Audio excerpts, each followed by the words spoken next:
आज की प्रेरणादायक कहानी भक्त रविदास जी की। रैदास जी शूद्र जाति में जन्मे, काशी में चमड़े का कार्य करने वाले गृहस्थ सिद्ध संत थे। देखिए, वैसे तो महापुरुष कभी किसी जाति के नहीं होते, वे समस्त मानव कल्याण के लिए ही आते हैं। इसलिए कभी किसी महापुरुष को जातियों में नहीं बांटना चाहिए। ये किसी एक जाति के नहीं होते। हम इन्हें जाति में बांधकर इनकी महिमा, इनका महत्व, इनके अस्तित्व को छोटा कर देते हैं। इस पृथ्वी पर मनुष्य रूप में आना हो तो किसी न किसी गर्भ में तो आना ही होता है। भगवान का भी इसी माध्यम से आना होता है। जाति पाति को पूछा है नहीं कोई, हरि को भजे सो हरि के होई। रैदास जी एक गृहस्थ संत थे जो अपनी आय में साधु संतों की सेवा किया करते थे और कई बार तो स्वयं भूखे रहकर दूसरों को भोजन कराते थे। भगवान चिंतित हो गए कि रैदास जी अपना परिवार ठीक से नहीं चला पा रहे। सेवा की इनकी बड़ी इच्छा रहती है, तो भगवान साधु वेश धारण कर इनके पास पहुंचे और बोले कि रैदास जी, आप इतनी साधु सेवा करते हैं और इतना धन भी आपके पास नहीं है। हमारे पास ये एक पारस पत्थर है, आप इसे रख लीजिए और इससे सोना बनाकर इसे साधु संतों की गौ सेवा इत्यादि करिए।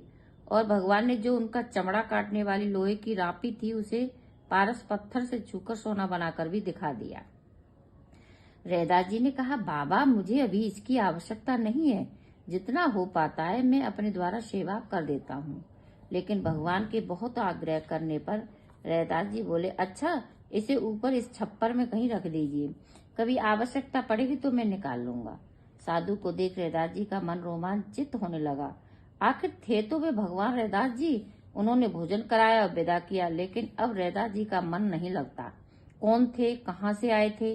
अलौकिक तेज था, बाड़ी में कितना मिठास था। एक वर्ष बीत गया। भगवान पुनः काशी रैदास जी के यहाँ पधारे और बोले, रैदास जी, मैं तो पारस मणि दे गया था, उसका आपने कोई उपयोग किया?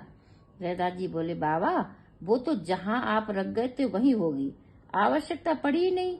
आप इसे ले जाइए। भगवान मणि वापस तो ले गए, लेकिन भगवान भी बड़े कौतुकी हैं। अगले दिन रैदास जी घर के मंदिर में ठाकुर जी की सेवा करने गए तो ठाकुर जी की मूर्ति के नीचे 5 सोने की असरफी दिखाई दी। रैदास जी ने उन्हें चिमटी से उठाकर गंगा जी में डाल दिया। कई दिन यही चलता रहा। रोज ठाकुर जी के नीचे 5 असरफी मिलती और रैदास जी उन्हें चिमटी से पकड़कर गंगा जी में डाल आते। एक दिन भगवान ने रैदास जी को सपने में आकर कहा कि रैदास जी, जिद ना करो और इनका उपयोग साधु सेवा में करो, यही मेरी इच्छा है। तो रैदास जी ने फिर उन असरफियों को साधु सेवा, गौ सेवा में लगाना प्रारंभ किया।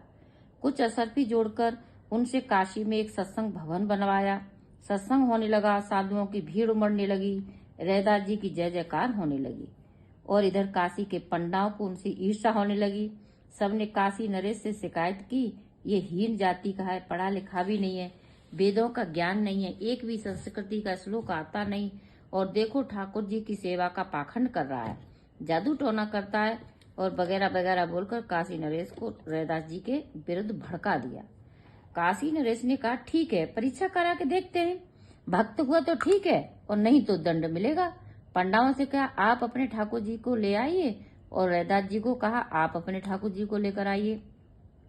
बड़ी भीड़ उस दिन राजभवन है, सब परीक्षा देखने आए क्या होता है। काशी नरेश ने 2 सिंहासन लगवाए, दोनों के ठाकुर जी उन पर पधराए और पंडाओं से कहा कि आप अपने ठाकुर जी का आह्वान करिए, अगर आपकी भक्ति में शक्ति है तो ठाकुर जी को अपने पास बुलाइए। पंडाओं ने बड़े बड़े श्लोक मंत्र बोले, लेकिन प्रतिमा टस की मस नहीं हुई। अब आई रैदास की बारी। रैदास जी ने केवल एक पद गाया, ए हरि आवहु बेग हमारे, ए हरि। जैसे ही हृदय से पुकार की और कहा, पत राखो रैदास पतित की, दशरथ राज दुलारी। ये पंक्ति बोलते ही छम छम करते भगवान सिंहासन से उतरकर रैदास जी की गोद में आ गए। जय जयकार होने लगा। काशी नरेश अपने सिंहासन से उतरकर रैदास जी के चरणों में आ गिरे, लेकिन पंडा जी उखड़ गए, नहीं, ये हो नहीं सकता, जरूर कुछ न कुछ गड़बड़ है।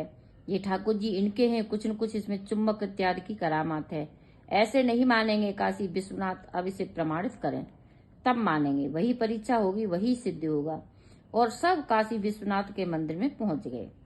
अब काशी नरेश ने एक फूलों की माला शिवलिंग पर चढ़ाई और बोले, अब बाबा विश्वनाथ जिसके गले में ये माला पहनाएंगे मान लेंगे उसकी उपासना ही सच्ची है।